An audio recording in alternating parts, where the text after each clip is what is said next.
Bonjour, shalom, shalom. Merci encore de nous suivre sur Royaume Vie Média et qu'en ce jour, le Seigneur vous fasse du bien. Nous sommes le premier jour du mois d'août et ma prière que dans ce mois, le Seigneur intervienne là où tout a été compliqué, là où tout a été difficile, que le Seigneur décompte la situation en votre faveur et qu'il y ait un retournement de situation à la gloire de notre Seigneur Jésus. Vous êtes à l'émission Femme, quel impact? Nous recevons la servante de Dieu, le pasteur Armel. Et le pasteur Armel a décidé de nous entretenir sur être une femme d'alliance. Et elle se sert du livre de Ruth pour pouvoir nous donner ce message. Je vous demande de la suivre attentivement, de la recevoir en partageant, invitez d'autres femmes, permettez à des femmes, à des personnes, à des amis, à des groupes de pouvoir entendre ce message. Que Dieu vous bénisse et à tout à l'heure.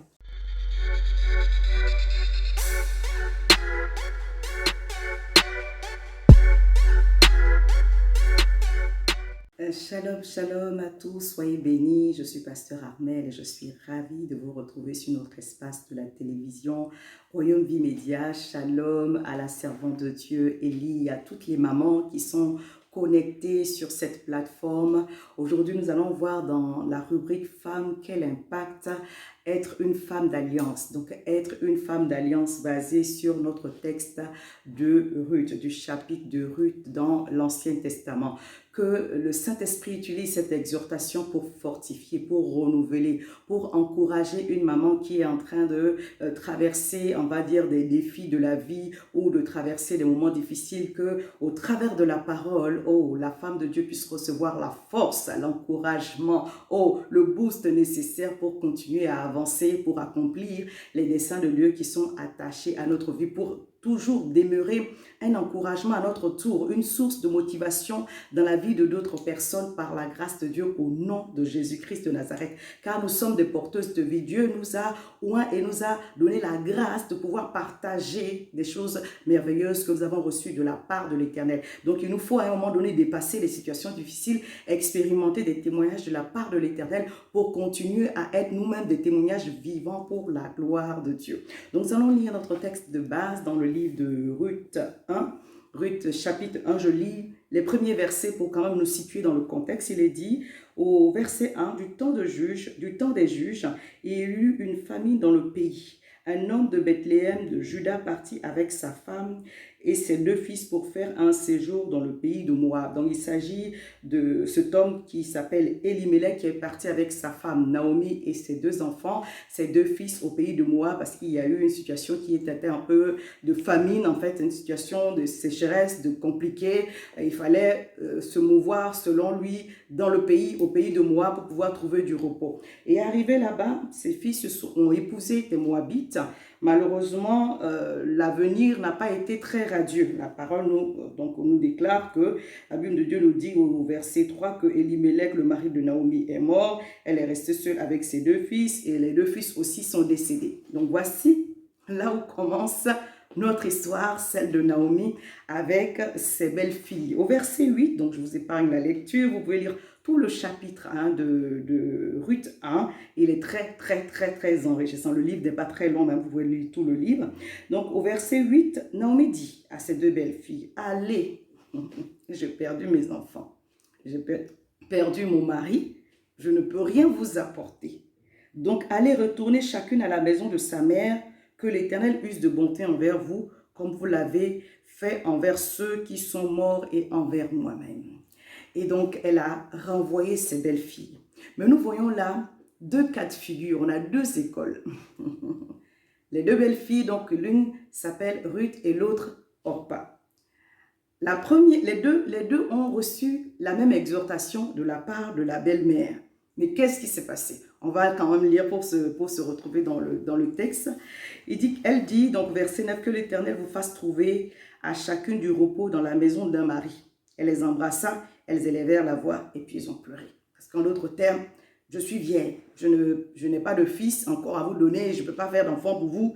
Donc, chez nous, quand on dit cherchez-vous, allez chercher d'autres maris et que Dieu vous fasse grâce.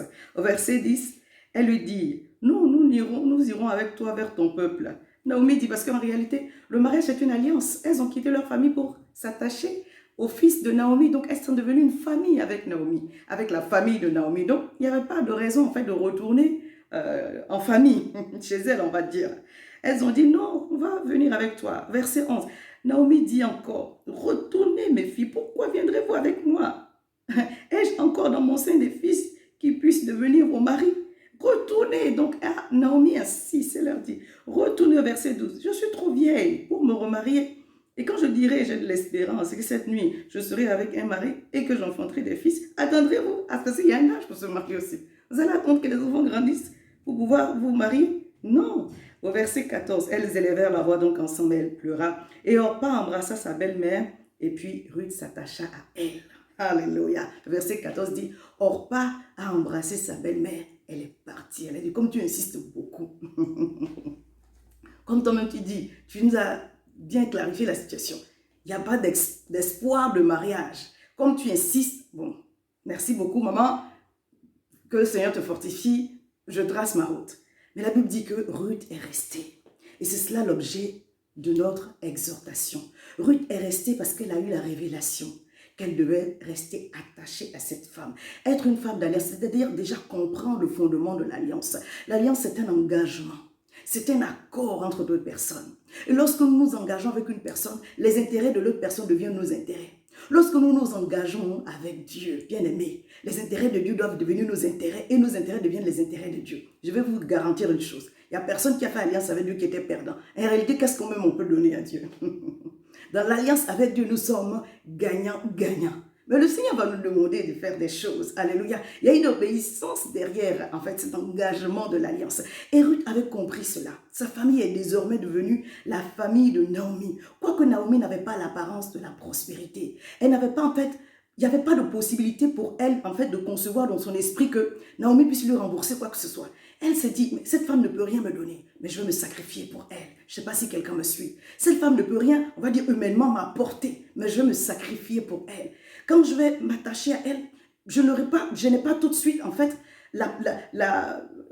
on va dire une idée sur ce que je pourrais obtenir, mais je vais quand même m'attacher à elle. Sa vie ressemble à la malédiction, parce que son mari est mort. Les deux enfants sont morts. Peut-être même c'est elle qui est la sorcière. Mais je vais quand même m'attacher à elle. Oh bien aimé, si nous pouvons comprendre le principe de l'alliance, nous saurons que Dieu reste fidèle à son alliance. En s'attachant à Naomi, Ruth s'est attachée à Dieu. Ruth a fait alliance avec le Dieu de Naomi. Ruth a fait alliance avec le Dieu de la tribu de Juda. Et comme l'Éternel bien aimé, comme on dit souvent, Dieu n'est tributaire de personne. En fait, tu ne peux pas avoir ton crédit chez Dieu.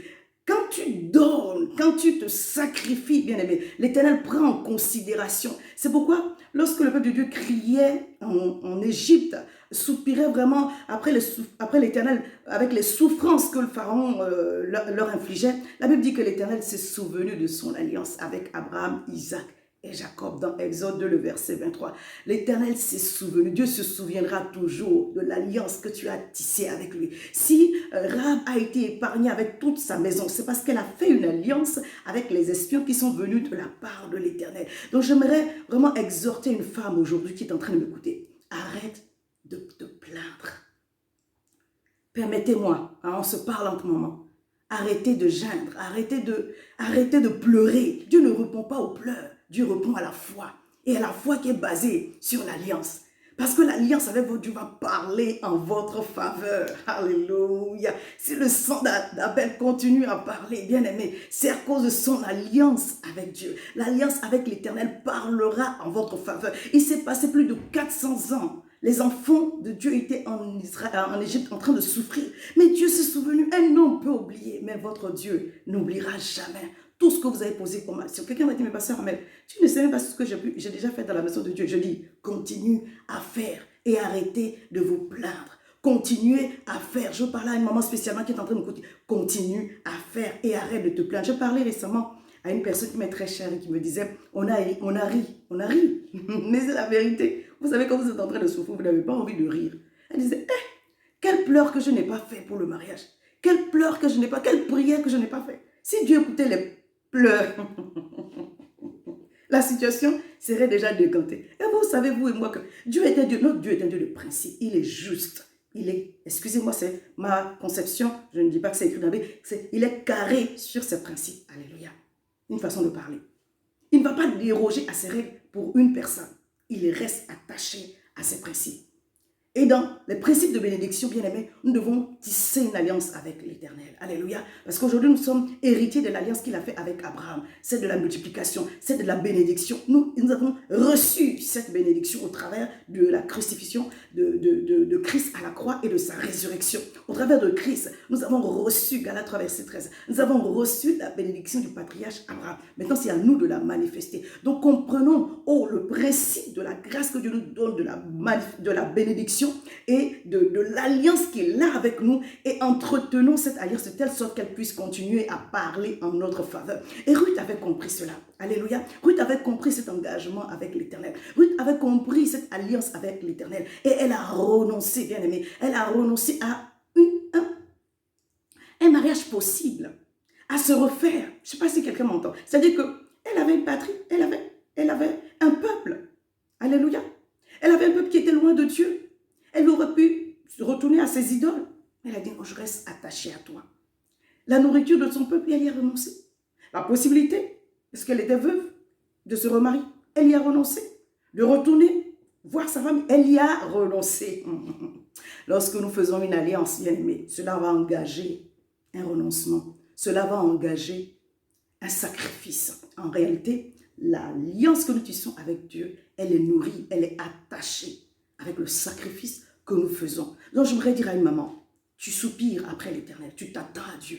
Aujourd'hui, je sais que tu as déjà fait, vous avez déjà fait, alléluia. Mais je veux dire à une personne, continue à faire et arrête de pleurer, arrête de te plaindre. Parce qu'en réalité, Dieu n'est pas dans les sentiments. Et sinon, il a vu les pleurs. Dieu répond à la détresse, mais avec le cœur qui vient avec lui, avec le respect des principes, de l'obéissance à la parole de Dieu. Lorsque le Seigneur va vouloir regarder le livre des Actes pour dire, mais elle a fait quoi? Quand on va ouvrir le livre des Actes, le livre de vie où nos noms sont écrits, et le livre des chroniques où Dieu recense nos actions, qu'est-ce qui va être marqué? Est-ce qu'il y a une alliance qui a été tissée à un moment donné de ta vie? Bien aimé, sache-le, l'alliance est catalyseur. L'alliance va vous propulser dans votre destinée. En réalité, c'est le sacrifice qui donne à Dieu de se souvenir. Quand vous donnez quelque chose à Dieu qui vous tient à cœur et qui marque le cœur de Dieu, bien aimé, l'Éternel ne peut pas rester insensible. Je veux parler à quelqu'un aujourd'hui. L'Éternel est sur le point d'opérer,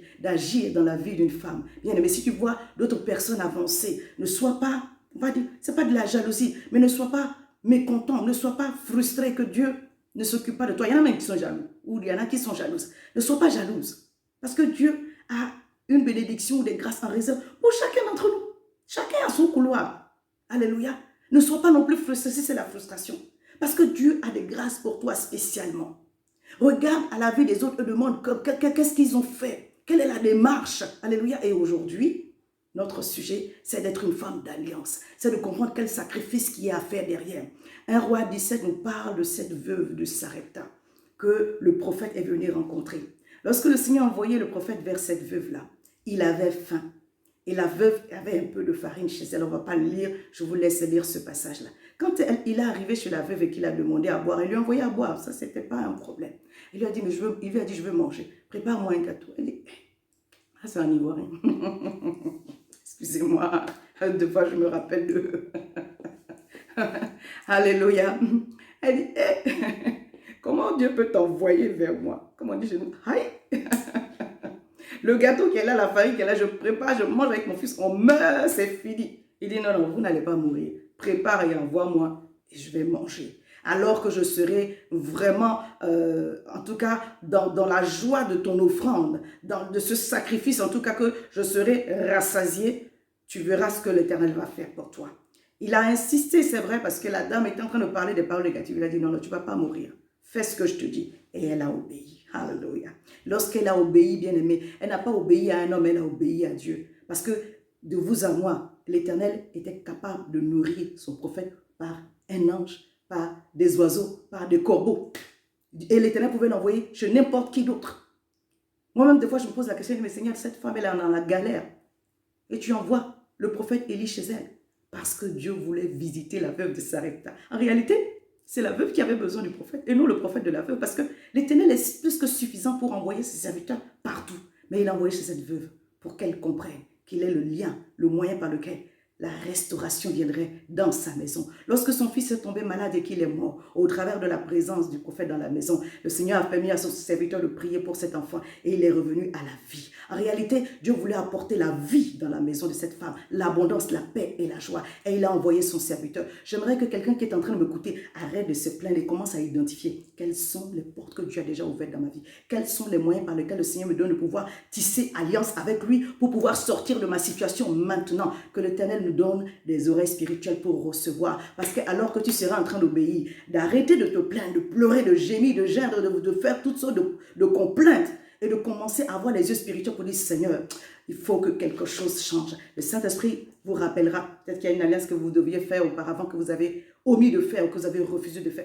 Moi, des fois, je n'ai pas tout le temps obéi au Seigneur au moment où je devais le faire. Mais lorsque j'ai tissé mon alliance avec Dieu, j'ai vu que l'alliance m'a préservé. Je veux parler à quelqu'un que Dieu est fidèle. Je vous assure, il reste fidèle. Si je suis encore en bonne santé, si j'ai la grâce de continuer à servir le Seigneur, quels que soient les combats et les challenges que je peux avoir, je peux vous dire en réalité que l'alliance véritablement parle en la faveur de celui qui la contracte avec l'Éternel. Nous sommes vraiment de la race de ceux qui devons voir la puissance et la gloire de Dieu se manifester. C'est pourquoi, femme, lève-toi. Sois une femme d'alliance, sois une femme de prière, sois une femme d'action, sois une femme qui comprend la voix de l'Esprit, sois une femme qui obéit au principe du Saint-Esprit. Restez massivement bénis et à très bientôt. Que votre vie puisse impacter d'autres femmes puissamment par l'œuvre du Saint-Esprit. Au nom de Jésus, shalom chez vous.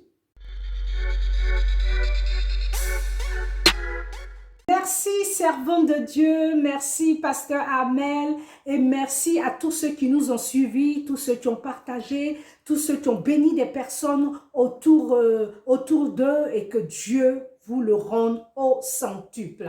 Alors, être une femme d'alliance, être une femme d'alliance, moi je retiens que être une femme d'alliance, c'est se sacrifier. Être une femme d'alliance, c'est penser à l'autre.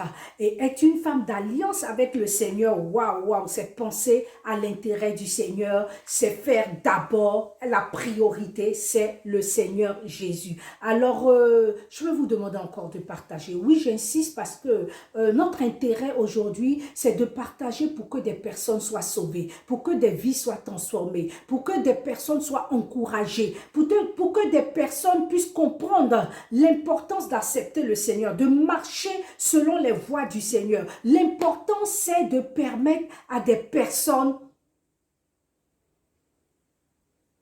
de glorifier notre Seigneur Jésus, de glorifier notre Seigneur Jésus. C'est pourquoi n'hésitez pas, partageons, c'est pas pour le buzz, mais c'est plutôt pour transmettre la bénédiction, la grâce, la faveur de Dieu à des personnes qui nous suivent, à des vies que Satan est en train de manipuler à sa guise. C'est de permettre à des personnes d'être délivrées, de sortir des prisons de l'ennemi. Sur Royaume Vie Média, en tout cas, on va toujours insister pour que vous puissiez partager, pour permettre à des personnes d'être sauvées. Voici la raison pour laquelle j'insiste, partagez. Alors, merci servante de Dieu, pasteur Armel, pour ce beau message. Merci parce que nous avons compris que nous devons arrêter de pleurer, de pleurnicher, de murmurer, de penser à nous d'abord. Oui, merci. Et je crois que ce message a touché plusieurs femmes et même des hommes, hein, parce que c'est un message qui parle à tout le monde. Alors sur ce, on a fini l'émission est terminée, mais je voudrais encore dire au Seigneur dans ma prière que le Seigneur se souvienne de vous en ce mois particulier, en ce mois spécial, le 8e mois de l'année, que le Seigneur intervienne dans votre situation, qui sèche vos larmes, qui se glorifie dans votre vie et que le sujet pour lequel, dans le secret, vous pleurez, que la main de Dieu intervienne afin que vous ayez un sujet encore pour louer le Seigneur, pour le glorifier, pour lui rendre gloire, pour tout ce qu'il a fait. Au revoir, je vous dis à très bientôt pour une autre émission avec une autre femme certainement, et que la gloire revienne au Seigneur. Au revoir.